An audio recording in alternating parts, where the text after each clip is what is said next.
안녕하세요. 인문학 열전 진행을 맡은 김갑수입니다. 도스토옙스키 소설 백치 가운데 이런 귀절이 나옵니다. 요즘 사람들은 모두 다 저울과 계약에 의거해서 살고 있지요 하는 문장이요. 여기서 저울은 돈을 말합니다. 뭐 그 당시뿐이겠습니까? 다들 그냥 계약과 돈에 얽매여서 그거로부터 떨어져서는 도저히 살 수 없는 삶을 살아갑니다. 그리고 도스토옙스키는 누구보다도 그 상황 속에서 그 상황을 알고 온몸으로 겪으면서 살았다는 거죠. 이 소설 속의 인물뿐이 아니고요. 저울과 또 계약에 의해서 살았던 존재가 바로 그 작품을 창출한 작가 자신 도스토옙스키가 그렇게 살았다는 겁니다. 오늘 돈에 대한 도스토옙스키의 사색의 방점을 한번 찍어보겠습니다. 이 도스토옙스키와 돈, 고려대학교 노원어문학과 서경준 교수와 더불어 그것이 도대체 어떤 내용을 담고 있는지 함께 만나보도록 하시죠.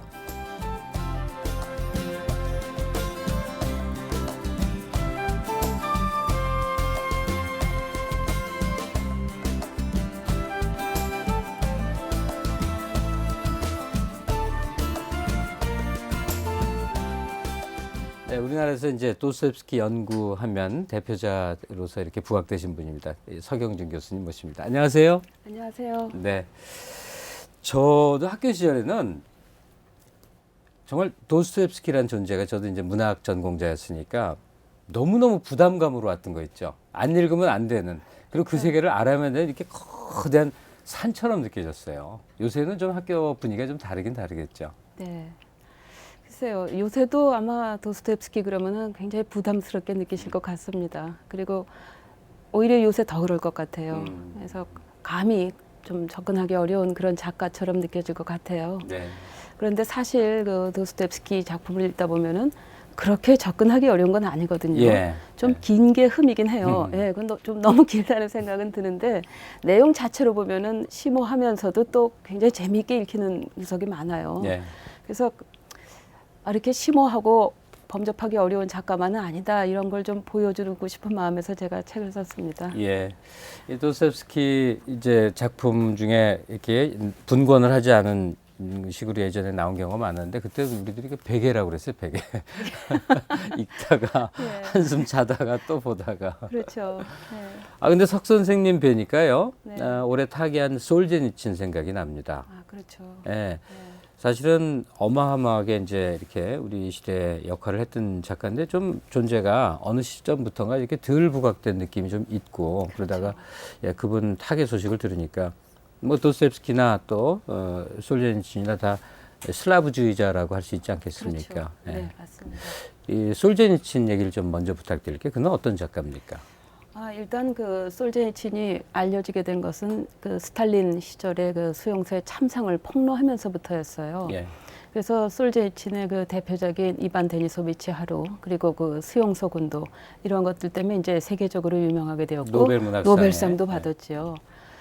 자, 그런데 오히려 그런 그 수용소 문학이라는 그 타이틀을 걸고 나오셔가지고 그 어떤 한계를 벗어나기가 너무 어려웠지 않았나, 그런 생각도 듭니다.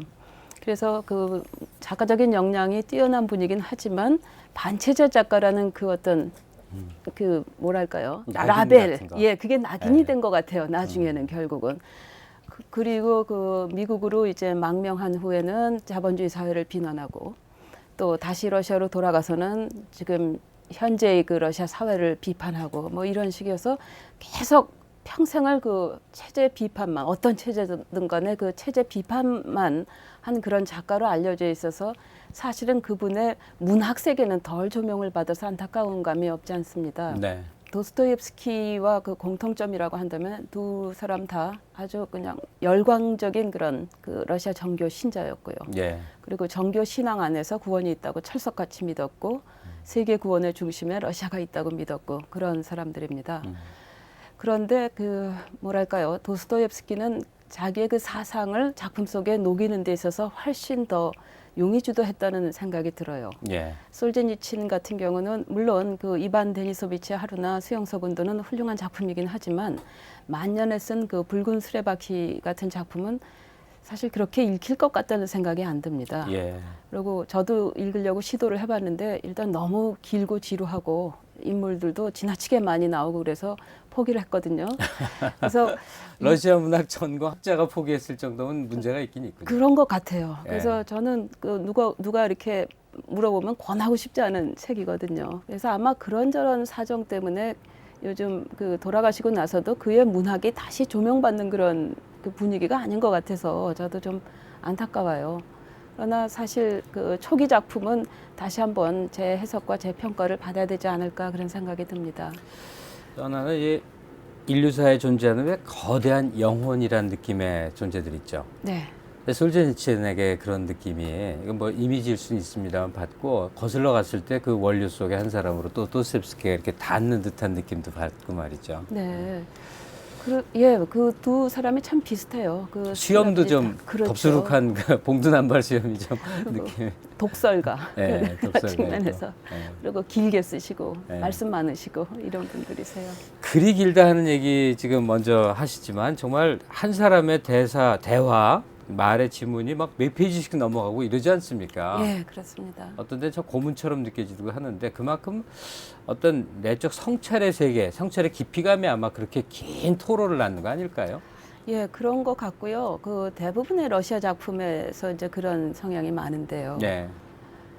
아마 저는 그 지리적으로도 문제가 있지 않을까. 그 러시아가 겨울이 굉장히 길고 네. 밤이 굉장히 깁니다. 춥고 그러니까 특히 18세기, 19세기 이럴 때 다른 어떤 취미 활동을 하기가 참 어려운 그런 나라예요. 그래서 읽고 사색하고 그런 것이 어떤 문화의 한 부분으로 그냥 굉장히 자연스럽게 뿌리내리지 않았나 그런 생각을 많이 해봤습니다. 네. 그러다 보니까 한 가지 얘기를 풀어나가도 그냥 그렇죠. 없이 길고. 예. 근데 도스토옙스키 연구자라고 한다면 그가 단지 안에 좋은 내용이 있고 깊은 내용이 있어서 연구한다. 이것만으로 안 될 것 같아요. 그 독특한 캐릭터, 그 작가 그 사람 자체에 대한 어떤 애정과 사랑도 함께 생겨나지 않겠습니까? 그렇죠. 그 도스토옙스키의 작품만 읽을 수는 없어요. 그 네. 작품을 읽다 보면 그 사람의 삶도 읽게 되고 그다음에 늘 나오는 전기도 다시 읽게 되고 그러면서 어떤 때는 어떤 전기의 공백 같은 부분은 제 나름대로 상상을 해서 공백을 메워보기도 하고 그러면서 그 옛날에 죽은 작가라는 생각보다는요 제가 잘 아는 사람 같은 그런 생각이 들 때도 많아요. 만약에 도스토옙스키라는 남자가 어필해 오면 어떻게 사귀실 수 있겠습니까? 도망갈 것 같아요. 도망갈 것 네, 같죠. 감당하기 어려울 것 같아요. 예, 예. 아니 저도 그 도스토옙스키를 보면 예. 이 사람을 작가로서 읽으면 괜찮은데 예. 만약에 연인으로 어떤 여성의 대상이 되면 정말 힘들 것 같다는 생각이 들어요. 굉장히 집요하고 끈질기고 그래서 저는 갈 것 같습니다. 예. 예.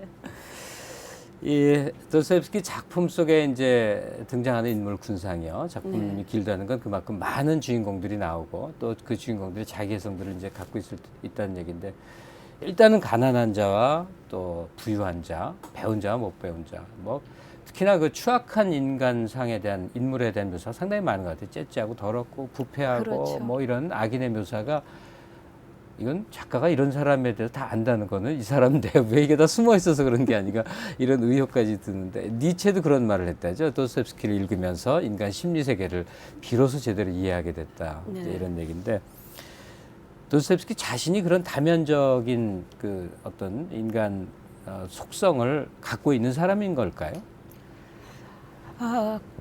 그런 점도 있고요. 제 생각으로는 도스토옙스키가 가장 관심을 가졌던 부분이 바로 사람인 것 같아요. 사람. 그래서 그는 제가 아는 그 어떤 작가보다도 사람 읽기를 성실하게 한 작가라는 생각이 듭니다. 그래서 그는 언제나 사람의 심리를 파고들고 분석하고 해부하고 그 어떤 영혼을 바라보기 위해서 끝없이 깊이 내려간 그런 작가로 알려져 있거든요. 그런데 그렇게 하기 위해서는 사람에 대한 사랑이 없으면 안 될 것 같아요. 그래서 저는 도스토옙스키가 아마 사람을 사랑했고 그 사랑하는 대상을 더 알기 위해서 평생 동안 사람 읽기를 멈추지 않았다. 이렇게 정의를 내리고 싶습니다. 예. 그러다 보니까 그 인간의 인간 영혼 그리고 인간 심리의 그 여러 굴곡과 다면적인 부분을 다 파헤칠 수 있지 않았을까 그런 생각을 합니다. 저 작가의 영원한 테마가 사람일 수밖에 없는데 네. 그런 점에서 도스토옙스키는 보다 더 집요하고 그렇죠. 철저했던 그런 사람. 도스토옙스키도 행복한 대목이 있어요. 예. 어쩐지 그 사람은 영영 불행감 속에서만 헤매었을 것 같은데. 그게 그 인상하고는 달리요. 그 사람 참 행복했던 사람이고, 그다음에 우리가 얼핏 보기에는 너무 어둡고 칙칙한 소설 같지만 실제로 그 소설이 우리에게 전하는 메시지는 항상 희망이었어요. 네. 그래서 그런 점이 저는 매혹적이라는 생각이 들어요. 지금 석 교수님 말씀 속에 벌써 여러 인물 이름들이 나왔거든요. 네. 우린 발음도 잘하는데 이제 러시아 이름 인명. 연구자로서 이제 많은 작품 속의 캐릭터들 만나다 보면 네. 좀 쳐다보기도 싫은 사람도 있을 테고, 그럼요. 정말 가공의 인물이지만 막 애정이 느껴지는 사람도 있을 테고요. 선생님한테 인상이 강했던 존재는 예를 들면 어떤 사람들일까요? 그 카라마조프가 형제의 주인공이라 할 수 있는 드미트리가 네. 있습니다. 그 캐릭터는 굉장히 매력적이에요. 일단 주인공이라서 매력적인 것도 있겠지만 그 드미트리를 통해서 도스토옙스키는 자기의 생각, 자기 젊은 날의 모습 이런 것을 다 보여주고 있지 않나 하는 생각이 들어요. 일단 굉장히 어떻게 보면 그 대책 없는 사람이고 좀 뭐랄까 앞뒤 생각 없고 배운 것도 많지 않고 감성적이고 그러나 인간적이고 그다음에 계산하지 않고 그런 측면이 아주 굉장히 순수하게 다가왔어요. 예. 그리고 열정적이고요, 로맨틱하고요. 그래서 그 사람의 그 어떤 뭐랄까요, 그 인생 체험을 통해서 그가 구원을 향해 다가가는 그런 모습들이 저는 굉장히 그 감명 깊게 느껴졌습니다. 드미트리는 다르게 말하면 도스토옙스키가 자기가 되고 싶은 자아상을 이제 구현한 것이다 이렇게 볼 수도 있겠네요. 그렇죠. 네, 그런 것 같아요. 근데 저도 이제 간혹 글을 쓰는 일들이 있습니다. 칼럼을 쓰거나 할 때 이제 자기가 자기를 묘사하는 상황이 있어요. 그럼 완전히 양극단이 되더라고요. 자기를 하염없이 비하하기도 하고 네. 아주 멋있는 그림을 그려놓고 싶은 욕망에 시달리기도 하고 아마 도스토옙스키 자신도 그 사이를 오갔겠죠. 예. 그랬겠죠. 짧은 독서지만 예. 아까 모두 언급한 백치의 무의식인 공작이 네. 그 사교계에 나와서 막 어리둥절해하는 그 상황 속에서 네. 이 도스토옙스키라는 사람이 세상을 좀 그렇게 본 게 아닌가 하는 그런 느낌을 받은 기억이 있고 또 그 무의식인 공작 또 이 백치죠 이 사람에 대해서 굉장히 강한 애착을 느꼈던 제 기억이 있습니다. 아, 그러세요? 대학 시절이었는데 네, 예. 네. А прошлое кажется сном, томит наболевшую кровь. 자 오늘 선생님을 만나서 도스토옙스키의 모든 걸 알고 싶습니다만 특히 선생님이 지은 저술 도스토옙스키 돈을 위해 펜을 들다라고 하는 사람들이 얼핏 생각하지 못했을 듯한 대목에 우리 학교 시절에 대문호다 그러면 막 인류를 위해서 헌신한 사람으로 항상 그려지지 않습니까? 그렇죠. 예, 근데 일단은 도스토옙스키의 자료 흔적을 이렇게 뒤지다 보면 돈 꿔달라는 편지가 그냥 사방에 나오고요. 네. 저도 투르게노프에게 보낸 돈 꿔달라는 편지를 읽어봤는데 네. 참 구차하다 이런 생각을 가졌었어요. 예. 그런 삶을 살았던 모양이죠. 아이고, 그러니까 편지가 꽤 양이 많은데요. 조금 더 과장 보태지 않고 약 4분의 3 정도가 돈을 꿔달라는 이야, 요청 4분의 3이 내지는 선불을 내지는 가불을 부탁하는 그런 편지라고 보시면 될 것 같아요. 네. 그러니까 이 편지가 시작이 된 게 공병학교 시절, 그러니까 아직 젊은 시절부터인데요. 그때는 이제 아버지한테 돈 좀 보내달라고 편지를 많이 썼어요. 네. 이런저런 그 핑계거리를 대면서. 근데 사실 그 핑계거리들이 근거가 없는 것이었다고 얘기가 됩니다. 거짓말한 거군요. 예, 아. 그런 거 꼭 필요하지 않은데도 사달라고 돈 보내달라고. 그러고 나서는 이제 작가로 데뷔한 뒤부터는 오히려 그게 시발점이 돼가지고 작가라는 이름을 걸고 출판업자한테 계속 선불받다 선불금 사는 요구하고. 그런 삶이었고 심지어 돌아가시기 사흘 전에 쓴 편지에서도 선불을 청하고 있습니다. 일생을 했다는 얘기군요. 예, 초지일관. 음. 정말 끊임없이 그렇게 돈을 청했었습니다. 근데 도스토옙스키가 그렇게 돈을 사방에 빌려야 될 만큼 언제나 가난했던 건가요? 아니에요. 이 사람이 벌어들인 돈만 해도 상당합니다. 당시 그 작가에 대한 대우는 지금보다 훨씬 나았던 것 같아요. 예. 물론 당시에는 도스토옙스키가 베스트셀러 작가였지만 그래도 소설 한 편을 쓰면은 4인 한 가족이 약 3년간 먹고 살 수가 있었어요. 그러면 적은 돈이 아니거든요. 뭐 한 몇 억 벌었다는 얘기죠. 그렇죠. 우리 돈 가치로 예, 하면. 몇 억을 벌었는데 예. 그 소비 패턴이 문제였던 것 같아요. 그 사람은 돈을 이렇게 지니고 있지를 못하는 그런 유형에 속한다고 심리학자들이 이야기를 합니다. 그래서 돈이 보이는 대로 쓰고요. 그다음에 뭐랄까 그러니까 불쌍한 사람을 불쌍히 하는 그 감정을 참을 줄을 몰랐던 것 같아요. 그래서 자기 능력보다 훨씬 넘는 정도로 주위 사람들에게 베풀었던 것 같아요. 그래서 가령 형이 죽고 나서 형의 유가족이 있었는데 그 유가족들이 아주 가난한 사람들이 아니었거든요. 예. 그리고 그 유가족을 자신이 책임져야 될 필요도 없고요. 음. 그런데 내가 책임지겠어요. 그러고 떠맡아서. 나서서 떠맡아서 부양을 했어요. 그리고 실제로 자기 자신에게는 돈을 쓰지 않았어요. 항상 그 소박하고 검소한 생활을 했고 먹는 것도 뭐 이렇게 많은 걸 먹었던 사람도 아니고 술을 즐겼던 사람도 아니고요. 그러니까 이 기질적인 측면, 성격적인 면에서 이제 돈을 낭비하면서 또 그만큼 필요로 하는 돈을 끊임없이 집착적으로 이제 그렇죠. 어디선가 조달을 해야 됐던 모습이요.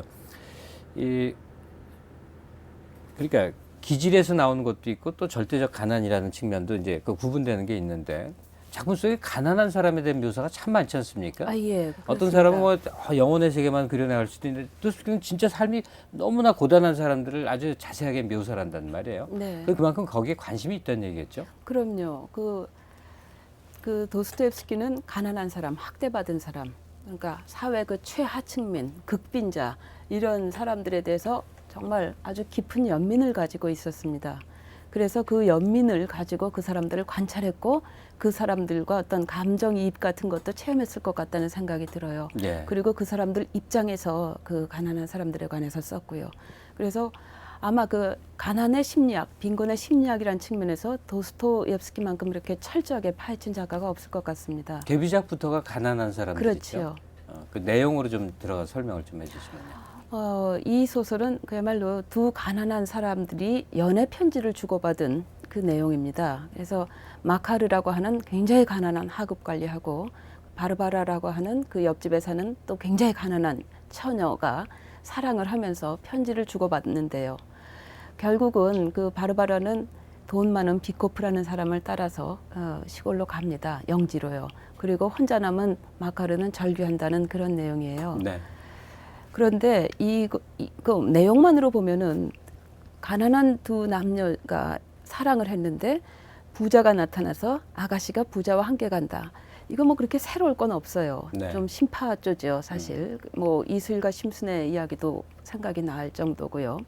그런데 실제로 여기서 도스토옙스키가 얘기하려고 했던 것은 그 가난한 두 사람의 연애 그리고 뭐 돈에 팔려가다시피 팔려가는 아가씨 이런 내용이 아니라 가난한 사람의 자의식, 가난의 심리학 이런 거였던 것 같아요. 그래서 도스토옙스키는 마카르를 그냥 돈 없이 가난한 사람으로 그리는 것이 아니라 비록 돈은 없고 가난하지만 모든 것을 다 느끼고 체험하고 또 분석까지 할 수 있는 그리고 상대방 타인의 시선을 의식하면서 스스로를 타인의 눈에 비춰볼 줄도 아는 그런 인간. 그래서 오히려 그런 사람이기 때문에 빈곤이 그에게는 더욱더 고통스러운 것이 될 수 있다는 그런 점을 우리에게 보여줍니다. 그 동시대 작가 중에 고골이라는 사람이 있었는데 고골은 그 외투에서 또 역시 굉장히 가난한 하급 관리를 묘사하고 있어요. 예. 근데 그 하급 관리를 묘사할 때 아주 평면적으로 그립니다. 거의 뭐 인간 같지도 않게요. 그래서 덜 불쌍해요, 오히려. 그러나 마카르 같은 경우는 사고할 줄 알고 느낄 줄 알고 자의식도 있고 심리적 깊이도 있기 때문에 훨씬 더 큰 연민을 불러일으킵니다. 제정 러시아에서 마카르 같은 존재는 사실 사람으로 취급조차도 안 돼서 그렇죠. 그에게 자의식이 있고 내면이 있고 슬픔과 기쁨이 있고 이런 것이 관심 대상이 아니었을 텐데 그렇습니다. 도스토옙스키는 그것을 아주 치밀하게 그린단 말이죠. 그러니까 우리가 작가 분류를 아주 크게 한다 그러면 가령 리얼리스트와 모더니스트로 나눌 수 있다면 네. 근본적으로 도스토옙스키는 리얼리스트라고 할 수 있겠군요. 예, 리얼리스트라고 할 수 있으면서 리얼리즘이 어떤 눈에 보이는 그 한계를 넘어간 그런 작가입니다. 그래서 도스토옙스키의 작품을 보면 당대 리얼리즘 작가하고 상당히 달라요. 달라요. 뭐랄까 어떤 보이지 않는 시면이라든가 영혼이라든가 그리고 죄아벌에도 보면은 꿈이 굉장히 중요한 역할을 해요. 꿈 얘기가 엄청 많이 나오거든요. 네. 그래서 많은 사람들이 도스토옙스키를 좀 비난을 했어요. 당신이 무슨 리얼리스트냐, 음. 무슨 리얼리즘 소설 속에 그렇게 꿈 얘기가 많이 나오냐, 허황되다. 이랬더니 도스토옙스키가 자기 변론을 이렇게 합니다. 나는 리얼리스트다. 그러나 가장 고차원적인 의미에서의 리얼리스트다. 이렇게 대답을 했어요. 그래서 아마 그것을 우리가 해석을 하자면은 리얼리즘이 다룰 수 없는 다른 영역의 리얼리티까지도 나는 다룬다 하는 그런 어떤 자부심이 아니었을까 이런 생각이 듭니다.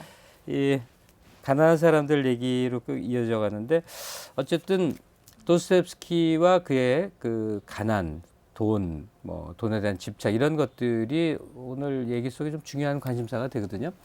이 도스토옙스키 아까 좀 선생님이 설명을 해주셨습니다만 가난한 사람들을 써서 네. 그 이야기로 사실은 성공을 한 사람이죠. 베스트셀러가 그렇죠. 나오고. 네, 예. 그렇습니다. 이 돈에 대한 이 강박적인 집착 이걸 조금 더 우리가 들어가 보면 어떤 얘기가 가능할까요? 일단 그 가난한 사람으로서 가난한 사람들을 가지고 데뷔에 성공을 합니다. 네. 그래서 도스토옙스키는 갑자기 그 대가의 반열에 올라서게 됩니다. 그런데 이때부터 이 도스토옙스키가 좀 허영심이 많은 사람이었어요. 그래서 그 허영심이 자극을 받으니까 걷잡을 수 없이 그게 증폭이 됩니다. 그래서 갑자기 자기가 정말 세계에서 제일 가는 작가라도 됐냐, 그 어떤 품위에 맞는 소비 생활을 하기 위해서 더욱 많은 돈을 필요로 하게 됩니다. 네. 그래서 그때부터 정말 걷잡을 수 없이 선물을 받아 쓰는 삶이 시작이 되는 것이죠.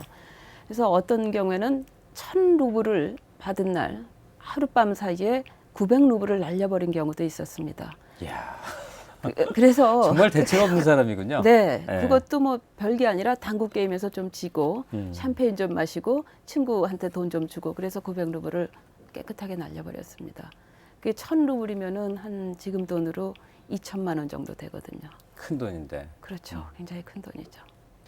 돈을 빌리는 대상 중에 아까 제가 그 문서를 봤다고 그랬습니다만 뚜르게네프한테도 그래요. 근데 둘의 참 미묘한 관계가 있죠. 네. 가까운 관계이기도 하고 도움을 선생님이라고 칭하는 관계인데 또 나중에는 아주 소원해지고 비난, 작품 속에다가 비난을 하기도 하고 그 둘의 관계는 어떻게 되는 겁니까? 그 두 사람이 일단 굉장히 다른 부류의 작가였어요. 도스토옙스키는 슬라브주의자였고 중산층 출신이었고 가난한 사람이었고 소위. 네.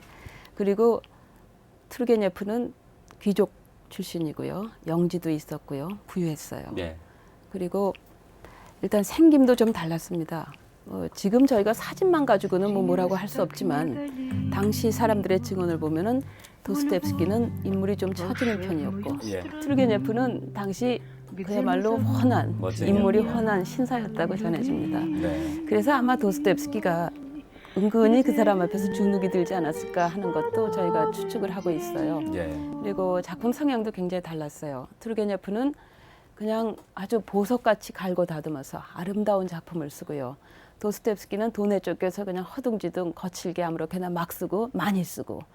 투르게네프의 작품은 그래서 비교적 짧아요. 도스토옙스키가 중편이라고 하는 작품을 투르게네프는 장편 정도로 출판을 했거든요. 네.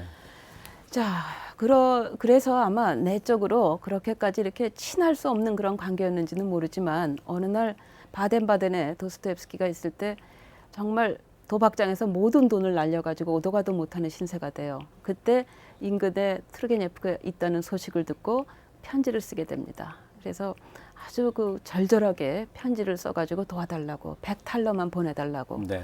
그런데 사실 그때 투르게네프도 좀 경제 상황이 이렇게 좋은 편은 아니었어요. 그래서 50탈러를 보내줍니다. 도스토옙스키는 편지에다가 한 달 내지는 석 달 뒤에 갚는다고 해놓고 2년이 지날 때까지 그 돈을 못 갚고 있어요. 자, 투르게네프 신사예요. 그래서 돈 갚으란 얘기 한마디도 안 했어요. 그런데 오히려 도스토옙스키 자신이 자격지심 때문에 예. 항상 시달리는 거예요. 저 투르게네프가 내가 자기 돈 떼어먹었다고 생각하지 않을까, 속으로 나를 무시하지 않을까, 경멸하지 않을까, 이 어떤 자식에 시달리고 있던 중에 다시 그 바덴바덴에서 투르게네프가 있다는 소식을 듣고 만약 자기가 투르게네프가 있는데도 만나러 가지 않는다면은 혹시 돈 갚는 게 싫어서 안 만나러 왔다고 그럴까 봐 일부러 가서 만나고 와요. 예. 돈을 갚으러 간 것이 갚지는 아니라 못하면서 그냥 가서 예. 만나가지고 드립다 싸우고 옵니다. 이념 싸움을 벌이는 것이죠. 투르게네프는 좀 황당했을 것 같아요. 이 사람이 왜 그러나? 나는 돈 꿔준 거밖에 아무 잘못이 없는데 왜 이러나? 그런데 하여튼 투르게네프는 가만히 있고 그 이후로도 도스토옙스키가 계속해서 투르게네프 욕을 하며 다니고 나중에는 악령이라는 소설에서 아주 혐오스러운 작가를 하나 등장시키는데 누가 보더라도 투르게네프의 패러디라는 것이 역력했어요. 그 뭐랄까 그러면서도 좀 웃음도 나고요. 그다음에 도스토옙스키가 작품 속에서 보여줬던 어떤 그 가난한 사람의 자의식이라든가 받은 사람의 자의식 이런 것을 자기 스스로 실생활 해서 보여준 셈이 아닌가 하는 생각도 들어요. 예. 지금 우리가 도스토옙스키에 관한 대담을 나누면서 그 사람 참 형편없네 하는 식으로 얘기가 되지 않습니까? 근데 우리가 분명히 영화배우 팬클럽 대화를 하는 게 아니거든요. 네. 더 멋있고 더 훌륭한 사람을 얘기하는 게 아니라 인간 내부의 처절하고 쓰라리고 고통스러운 그 모든 것을 작품으로 자기 생애를 구현한 존재. 그래서 사랑할 수밖에 없는.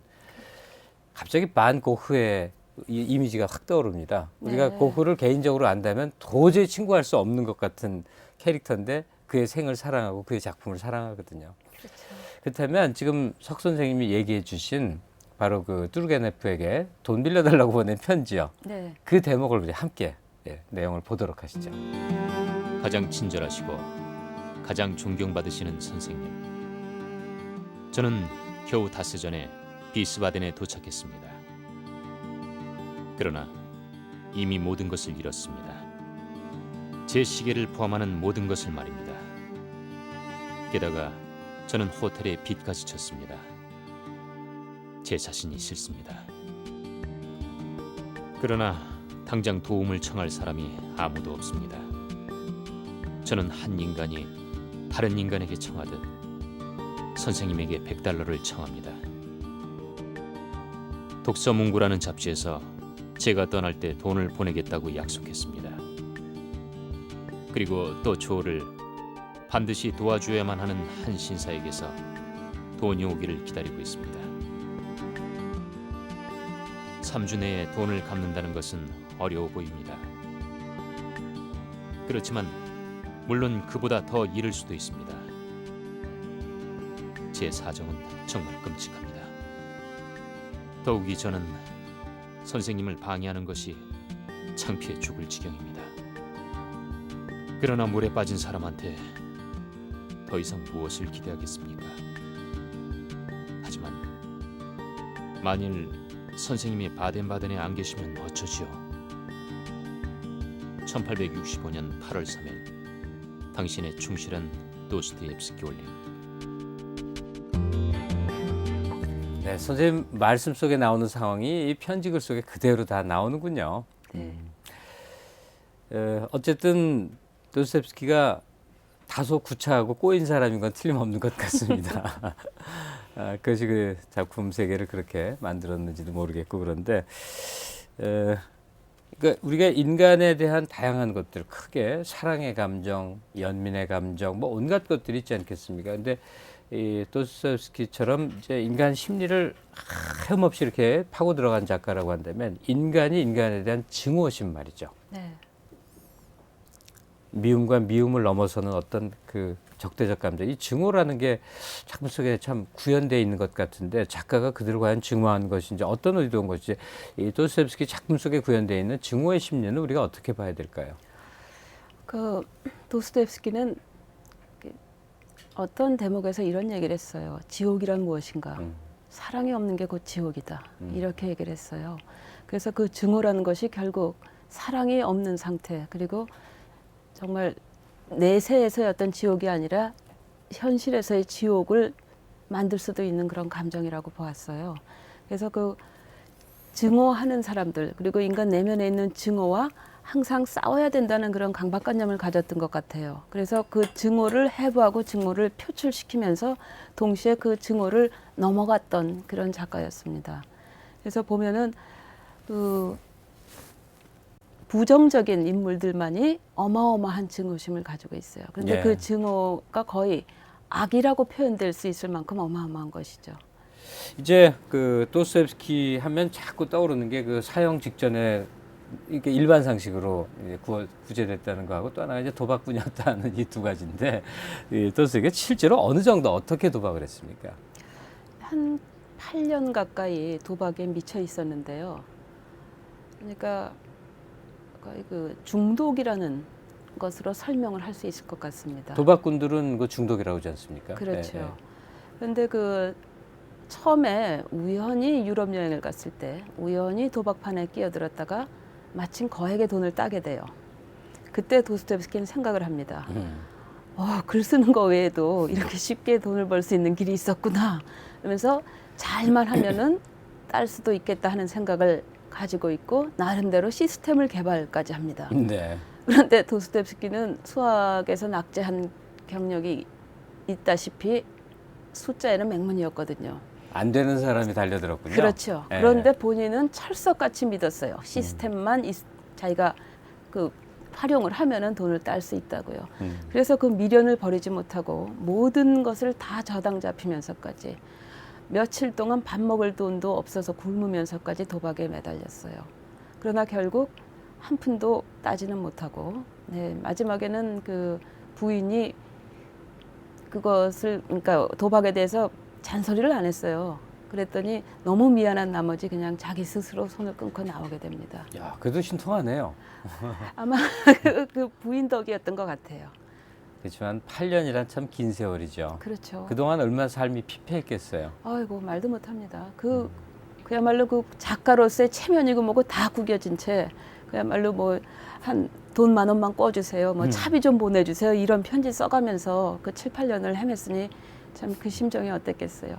근데 글에 이제 등장하는 걸 보면 도스토옙스키가 실제 이제 작가 스스로가 도박에 빠졌다는데 도박을 통해서 돈이 생기거나 돈을 따거나 돈을 잃거나 하는 그것만이 아니라 도박을 하는 행위의 그 스릴과 어떤 흥분 상태와 뭐 이런 심리적인 것도 그가 뭐 변명이었을까요? 도박 행위가 갖고 있는 어떤 상태를 많이 이렇게 극화시키는 것 같은데요. 그 도박꾼에 보면 그런 얘기가 많이 나오는데요. 도스토옙스키에게도 그런 점이 있었을 거예요, 분명히. 그리고 운명을 시험해 본다라든가 네. 운명의 도전장을 던진다는 그런 감정이 분명히 있었을 거예요. 그래서 처음에는 그 스릴도 즐기고 또 흥분도 맛보고 전율을 느끼고 그랬을 것 같은데 어느 단계 이후에는 철저하게 돈을 목적으로 도박을 했던 것 같아요. 일단 먹고 살아야 되니까요. 그래서 그 단계에 이르니까 스릴 뭐 그런 거는 다 일종의 허영이었던 것 같다는 생각이 듭니다. Моя беда невинна, что я наивности образ. 자, 그러면 정리를 좀 해야 될 대목이 있는데 뭐 작품 속에 보면 이제 가난한 사람이 더 배포 있고 이제 이런 존재도 되고 또 돈을 가진 사람들은 굉장히 그 추악하고 천박하면서 탐욕적이고 이런 묘사가 있고 결국 이제 자기 자신이 돈 때문에 쩔쩔매면서 살았을 뿐더러 작품 속에 왜 끝없이 돈에 대한 언급이 이제 반복된다는 거 아닙니까? 끝없이 그렇죠. 뭐 이것은 무슨 컵이다 그러면 이것은 얼마짜리 컵이다 이렇게 묘사하는데 뭐 라고 선생님 그래서 봤습니다. 네. 이 도스토옙스키의 그 돈에 대한 어떤 관념과 태도 이런 것들을 좀 일련에 정리를 해본다면 어떨까요? 글쎄요, 그 도스토옙스키의 인물들을 보면요, 이 사람의 돈에 대한 태도가 그 단순하지 않다는 사실을 알게 됩니다. 예. 부자가 다 탐욕스러운 것도 아니고요. 고매한 부자들도 굉장히 많이 등장합니다. 그리고 너그럽고 자비로운 부자들도 많아요. 그리고 돈이 적다고 해서 또 착한 것도 아니에요. 그래서 도스토옙스키의 그 어떤 악인 중에는 가난한 악인들도 꽤 됩니다. 가난하면서 치사하고 그다음에 인색하고 이런 인물들도 있어요. 그러니까 도스토옙스키는 돈에 대해서 어떤 일방적인 선고는 안 하려고 했던 것 같아요. 예. 부는 악이고 가난은 선이다 하는 것이요. 반면에 당대 그 톨스토이는 그런 식의 선고를 내렸습니다. 도스토옙스키는 오히려 굉장히 현대적이었어요. 그래서 돈 자체가 어떤 선과 악을 판가름한다는 생각은 안 했던 것 같아요. 그래서 돈을 가진 사람이 그것을 어떻게 쓰느냐에 따라서 선과 악이 갈라지는 것이죠. 그리고 도스토옙스키가 가장 싫어했던 인간 군상은 인색한 사람이었어요. 돈의 액수와 상관없이. 그래서 약간의 돈을 가지고 있건 많은 돈을 가지고 있건 아예 돈이 없건 돈에 대해서 인색하지 않은 사람은 항상 긍정적으로 묘사하고 주인공들이 대부분 그랬어요. 예. 인색한 사람은 뭐 가차없이 그 악당 대열로 속하게 됩니다. 이게 돈이 많으냐 적으냐의 문제가 아니었던군요. 돈을 그렇죠. 대하는 태도를 갖고 그렇죠. 평가를 했던 거군요. 오히려 그렇죠. 자본주의 시스템에 부합되는 사고 방식인데요. 그렇죠. 예. 음. 그 액수라는 문제를 가지고 따지진 않았어요. 예. 그렇다면 이 돈을 대하는 도스토옙스키의 태도를 잘 알 수 있는 대목 우리 함께 같이 보도록 하시죠.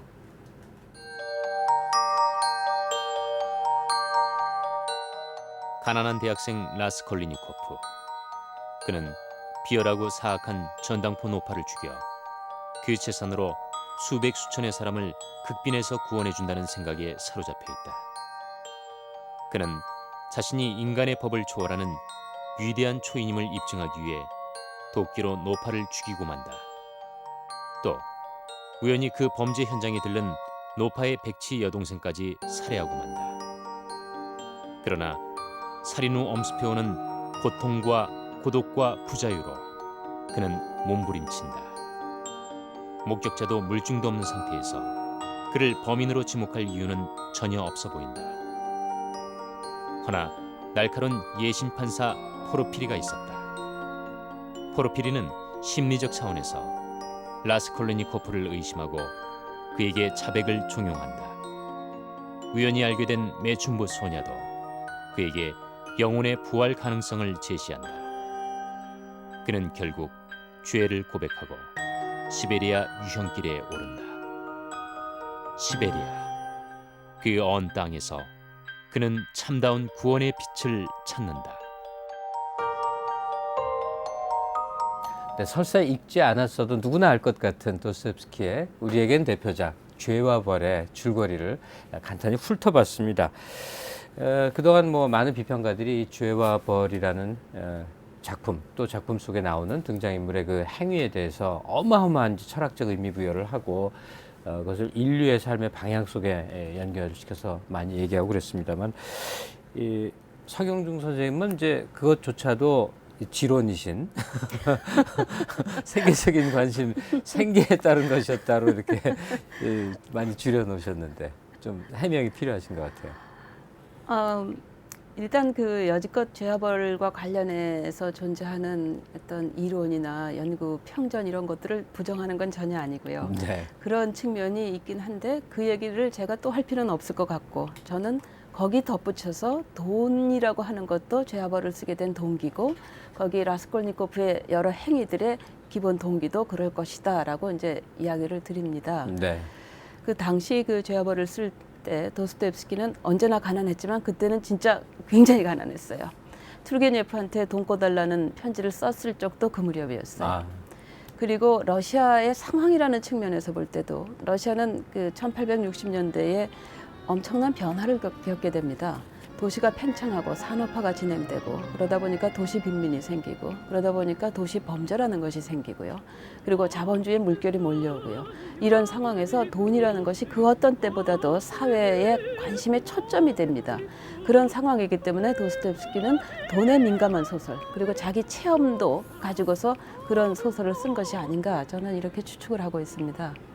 지금 우리가 사는 오늘날의 사회식으로 돈을 생각하면 좀 안 맞을 것 같아요. 지금은 돈이라는 건 물이면서 공기처럼 그냥 너무나 우리 일상 속에 있는 건데 네. 도스토옙스키 생전기는 이제 돈이라는 것이 도시의 형성, 뭐 여러 가지 이제 사회상의 변화와 더불어 막 삶을 규정하는 중요한 수단으로서 네. 이제 부각되던 단계의 상황 묘사 아니겠습니까? 그렇죠. 사실은 그 19세기 도스토옙스키가 작품 활동을 하던 시절에는 러시아에 무신론이 만연해 있었어요. 네. 그리고 도스토옙스키는 그 무신론이라는 것에 대한 어떤 경종을 울리기 위해서 많은 작품 속에 무신론의 테마를 주입을 시켰고 예. 인신이라든가 그다음에 그 라스콜니코프 같은 경우에 이런 살인범 이런 것들도 역시 무신론의 연장에서 생각을 했던 것 같습니다. 네. 도스토옙스키가 어쩐지 그 당시의 조류 속에 무신론자에 어울렸을 것 같은데 아닙니다. 독실한 신앙을 가졌다는 사실. 예. 그것도 참 놀라운 일이고 아마 네. 그가 그 굉장히 방탕한 삶을 살았네, 또 인간의 여러 가지 다면성을 그렸네 하지만 궁극적으로 가령 톨스토이적인 뭐 사랑과 구원과 평화 이거에 대한 관념을 놓지 않았던 사람이라는 얘기도 되겠군요. 그렇죠. 오히려 톨스토이는 무신론에 더 가까웠고요. 기독교 사상가로 알려져 있지만 네. 톨스토이는 거의 그 무신론에 가까이 갔던 사람이고 그 아나키스트로서 아주 급진적인 그렇죠. 폭력을 반대했으나 아주 급진적인 주장을 흡진적이죠. 폈던 사람이고. 예, 그리고 교회에서 파문당하고요. 예. 도스토옙스키는 눈을 감는 순간까지 그 성서의 가르침대로 살려고 실천을 했던 사람이에요.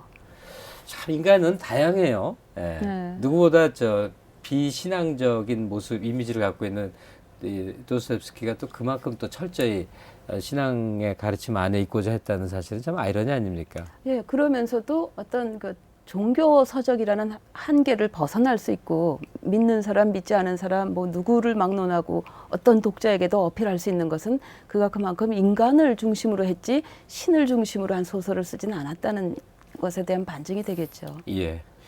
오늘 대담은 굽이굽이 이렇게 흐름을 갖고 결국 또 돈으로 오고 돈으로 오는 대담이거든요. 네. 제가 지금 아껴뒀던 질문이 있는데 이제 세월이 흘러가면서 이제 묻혀지는 작가도 있습니다만 도스토옙스키 같은 경우는 아마 인류가 살아있는 한 계속 이제 반출을 해야 될 작가가 아닌가 싶은데요. 근데 요즘 이제 사회 분위기 하면 다 경제 경영 뭐 얼마나 돈을 많이 벌 수 있는가 이 관심 아닙니까? 특히 뭐 대학생들도 이제 그렇다고 그래서 지금 학교에서 학생들한테 위대한 고전 문학의 대가 뭐 이렇게 접근하면 별로 관심들을 못 끌 것 같아요. 근데 그의 작품 속에 등장한 인물들이 돈을 벌기도 하고 돈을 깡그리 잃어버리기도 하고 그걸 만회하기도 하고 이 자본의 증식과 또 이 뭐 파산이라고 하는 그런 얘기 속에서 오늘의 이 세태와 민감하게 닿는 구석들이 있지 않겠습니까? 예, 그렇죠. 그래서 도스토옙스키 문학에는 유통기한이 없는 것 같아요. 그리고 지금도 읽히고 앞으로도 읽힐 것 같은 게 그 사람은 어떤 형이상학적인 어떤 부분을 가지고 얘기한 것이 아니라 그 자기가 살았던 그 삶의 치열한 부분들을 가지고 소재로 삼아서 소설을 썼거든요. 돈도 물론 그 중에 일부고 그거 외에도 치정이라든가 살인이라든가 하여튼 현대 사회가 그 흥미를 가질 만한 모든 요소들이 그의 작품 속에 있습니다. 그래서 사실 배경은 19세기고 러시아고 페테르부르크고 하지만 우리 사회로 이것을 이전시켜서 읽는다 해도 크게 무리가 없어요. 그래서 지금도 읽히고 지금도 대학생들 중에도 도스토옙스키 굉장히 좋아서 매니아처럼 이렇게 읽는 독자들이 꽤 있거든요. 그러니까 다른 작가한테는 거의 기대할 수 없는 이런 현상인 것 같아요. 예. 그걸 도스토옙스키의 현대성이라고 표현할 수 있을까요? 그렇죠. 예, 그리고 거의 뭐랄까 시공을 초월한다는 그런 느낌이 진짜 듭니다. 도스토옙스키한테는.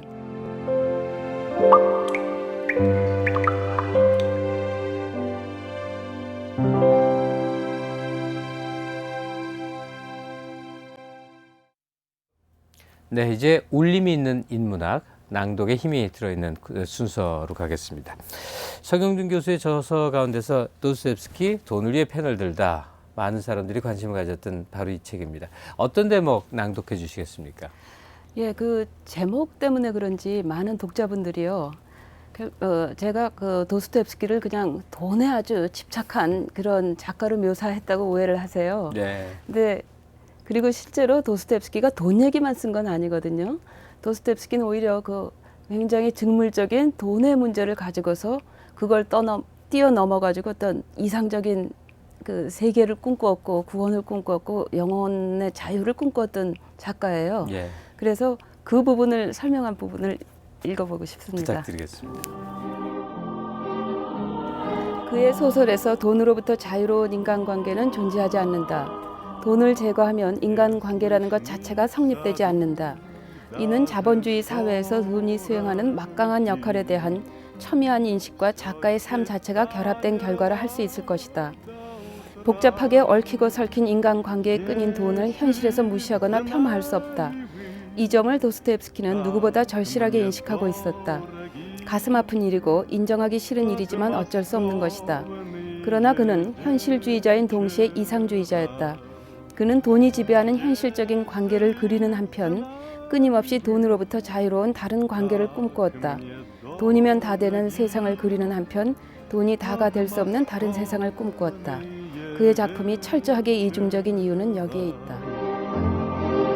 네, 낭독 잘 들었습니다. 그의 작품이 철저하게 이중적인 까닭에 대한 설명이셨군요. 그렇죠. 돈에 대해서 집요하게 언급을 했다고 그가 돈을 밝히는 사람이란 건 너무 단순한 이제 독서가 될 테니까. 그럼에도 지금 사실 읽어주신 대목에서 많은 것이 전달이 됩니다만 다시 한번 그 점을 이렇게 설명을 해주시면 어떨까요? 예, 결국 도스토옙스키는 그 종교적인 작가라고 볼 수가 있을 것 같아요. 그런데 그에게서 돈이라고 하는 그 가장 현실적이고 중물적이고 인간의 삶과 직결된 요소들은 그가 말하고 있는 종교적인 성찰을 보여주는 하나의 끈이었던 것 같다 이런 생각이 듭니다. 그래서 그의 뭐랄까요 그 종교적인 메시지들이 오히려 생경하게 이렇게 우리에게 좀 강요하다시피 다가오는 것이 아니라 오히려 돈을 소재로 돈과 얽혔기 때문에 그런 메시지들이 거부감 없이 다가올 수 있지 않았나 이런 생각이 듭니다. 네. 근데 지금 말씀에 언뜻 뭐가 느껴지냐면 우리 인생 알고 싶어서 소설 읽는다 하는 동기가 많은데 삶이 고달프고 삶이 뭐가 정리가 안 되는 상황일 때 한번 이렇게 어디 다른 방에 들어갔다 나오지 도스토옙스키라는 긴 이야기 속으로 들어갔다 나오면 네. 이게 마음이 한번 후련하게 한번 이렇게 해소가 될 것 같다는 생각도 들어요. 그런 독서 동기도 있지 않겠습니까? 그렇죠. 예, 충분히 있다고 봐요. 그리고 특히 그 악령 같은 소설을 보면 굉장히 정치색이 짙은 소설이거든요. 그런데 저와 함께 악령을 읽었던 많은 그 학생들이요. 과거에요. 그 악령을 읽고 정치하고는 전혀 관계없이 마지막 부분에 가서 밤새워 울었다고 그러거든요. 인생에 뭔가를 깨달은 느낌이 들어서요. 그게 무슨 사회주의, 진보, 자유주의 이런 문제가 아니라 그냥 한 소박한 주인공이 보드카 한 잔 마시고 횡설수설하는 그 대목에서 갑자기 그냥 감동이 몰려왔다 이런 얘기들을 많이 해요. 아마 이것도 도스토옙스키만이 줄 수 있는 매력이 아닌가 하는 생각이 들어요. 네. 오늘 귀한 말씀 감사드립니다.